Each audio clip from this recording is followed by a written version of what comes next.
Si on doit représenter une pile entre le couple Zn++ Zn et le couple Al+++ Al, on doit procéder comme suit. Donc, la première chose à faire est d'aller repérer dans le tableau périodique à l'arrière, qui classe les oxydants selon leur force et les réducteurs selon leur force, d'aller chercher les deux couples. Alors, on repère assez vite le zinc et l'aluminium dans le bas du tableau.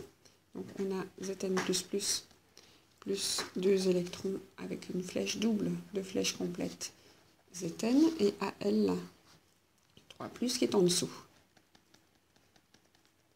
avec les doubles et de l'allèle solide. Alors les valeurs de potentiel de réduction, du potentiel normaux de réduction, les petites valeurs en volts qui sont sur le côté, on en aura besoin, donc on les prend tout de suite.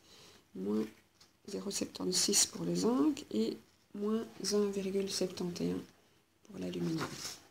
Alors, si on observe ces genres de réactifs placés comme suit, ce qui va se passer, c'est une réaction entre l'oxydant le plus fort, donc celui qui est en haut, le Zn++, et l'aluminium, le réducteur le plus fort, le Al. Donc, la réaction va se passer dans ce sens-là pour l'aluminium et dans ce sens-là pour le zinc. Ça, s'ils étaient dans le même pot, ils réagiraient Zn++ avec Al. Ici, comme ils sont séparés, on met en fait le couple du zinc. Alors, si vous décidez de le mettre à droite, c'est pareil, hein. Moi, je les mets dans l'ordre qu'on les a reçus. Le couple du zinc sera dans le pot de gauche, le couple de l'aluminium sera dans le pot de droite.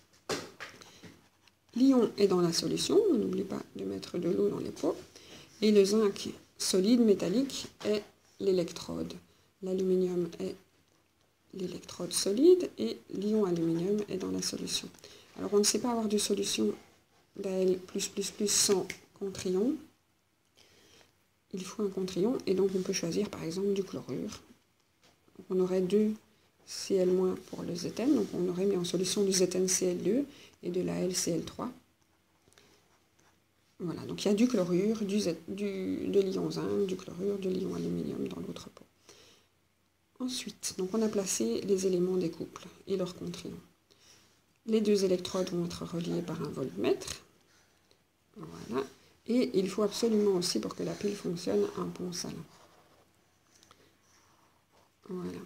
Donc ceci, c'est le voltmètre. C'est peut-être intéressant de l'indiquer comme légende. Et ceci, c'est le pont salin. Voilà. Et les deux ici seront les électrodes. On va mettre leur signe après. Alors, selon ce qu'on a vu dans le tableau, on voit que le zinc, le couple du zinc, va subir une réaction dans ce sens-là. Zn++ plus 2 électrons donne du Zn. Et donc ça, s'il y a plus, c'est une réduction. Donc c'est l'oxydant zinc fort qui va se réduire, subir une réduction et devenir un réducteur.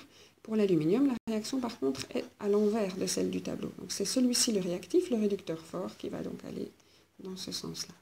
Al+++, on écrit l'équation dans le sens de la flèche de l'autre, donc on retourne l'équation.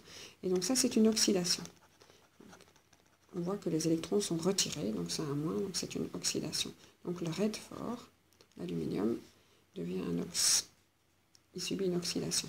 Alors cette réaction de réduction, on a des électrons qui arrivent, donc les électrons doivent venir dans la solution ici pour réagir avec le Zn++ et donner du zinc. Ça va former du zinc métallique supplémentaire. Donc l'évolution de la masse de l'électrode, c'est un gonflement de sa masse. Et donc il fallait l'indiquer, donc l'évolution de la masse de l'électrode. Donc c'est ces petits signes ici qui font qu'elle grossit. Par contre, l'aluminium solide, lui, va dégager les électrons qui vont partir dans le fil vers le zinc, qui en a envie, et il va lui se transformer en aluminium 3+. Donc l'aluminium solide donne de l'aluminium 3+. Et donc ici, on va voir l'électrode qui va se désagréger petit à petit. Donc l'évolution de sa masse, elle perd de la masse. Alors l'électrode qui fournit les électrons, et là où a lieu l'oxydation, c'est l'anode. Donc elle est fournisseuse d'électrons, c'est l'anode. Et celle qui prend les électrons, qui attire les électrons, on va appeler ça la cathode. Donc les électrons vont avoir envie d'aller vers cette électrode. Le sens de déplacement des électrons. Il reste encore à justifier d'autres particules en mouvement, donc le sens de déplacement des électrons, il est mis sur la flèche, mais il y a aussi des ions qui se déplacent dans le pont salin, parce que le circuit doit être fermé. Donc il faut que les charges circulent aussi dans le pont salin. Alors dans le pont salin, ça va équilibrer les charges qui disparaissent ou apparaissent dans les solutions.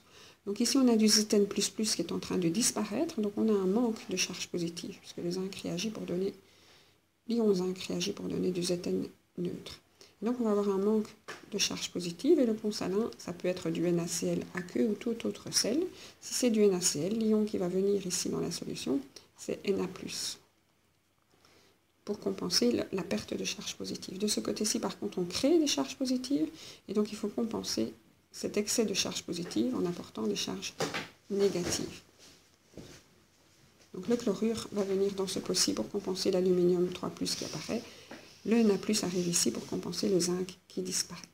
Et donc on a mis toutes les particules en mouvement, on a donné le nom et le signe des électrodes, on a mis l'évolution de leur masse, on a déplacé les trois choses qui se déplacent. Il nous reste à donner la différence de potentiel observée sur le voltmètre en justifiant. Donc là, on va utiliser les valeurs qui sont dans le tableau, qui sont des valeurs de potentiel normaux de réduction. Et le premier rencontré, celui de l'Oxford, on va appeler ça le E01. Pardon, le 0 se met en haut, le 1 se met en bas. Et celui du Redford, le deuxième rencontré, on appelle ça le potentiel normal de réduction numéro 2. Et la formule pour trouver la différence de potentiel se conduit sur le voltmètre, ce que la pile est capable de fournir parce que ces couples ont envie à une certaine puissance, à une certaine force d'oxydant et de réducteur, ça va être la différence entre les deux. Donc on prend le 0,1 et on soustrait à ce E01 le 0,2. Et donc on a ici une valeur de moins 0,76, moins 1,71. Et donc ça fait 0,95 volts. Voilà. Et donc on a la différence de potentiel lue sur le voltmètre. Et on a répondu à toute la question.